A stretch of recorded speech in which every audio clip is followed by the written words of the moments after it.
کہ مسلم لیگ نون کے قائد نواز شریف نے ملکی سیاسی قیادت سے مشاورت کا فیصلہ کر لیا ہے۔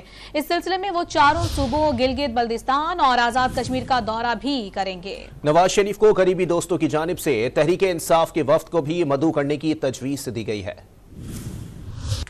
نون لیگ کے قائد نواز شریف سیاسی میدان میں متحرک ہو گئے۔ قریبی رفقا کی تجویز پر تمام سیاسی قوتوں کو ساتھ بٹھانے کا فیصلہ کر لیا۔ سابق وزیر اعظم نے ملکی سیاسی قیادت سے مشاورت کا فیصلہ کیا ہے۔ ذرائع کے مطابق نواز شریف رواں ہفتے سیاسی رہنماؤں سے ٹیلی فونک رابطہ کریں گے اور سیاسی مہم سے پہلے تمام سیاسی قیادت کو اپنے گھر پر ظہرانہ دیں گے۔ لیگی قائد چاروں صوبوں گلگت بلتستان اور آزاد کشمیر کا دورہ بھی کریں گے۔ ان کی آصف زرداری اور مولانا فضل الرحمان سے ملاقات بھی متوقع ہے، جبکہ خالد مقبول صدیقی، چودھری شجاعت حسین اور دیگر رہنماؤں سے ملاقاتوں کا بھی امکان ہے۔ نواز شریف کو قریبی دوستوں کی جانب سے تحریک انصاف کے وفد کو بھی مدعو کرنے کی تجویز دی گئی ہے۔ نواز شریف سیاسی قیادت سے ملک کو درپیش چیلنجز، معاشی صورتحال اور دیگر اہم امور پر تبادلہ خیال کریں گے۔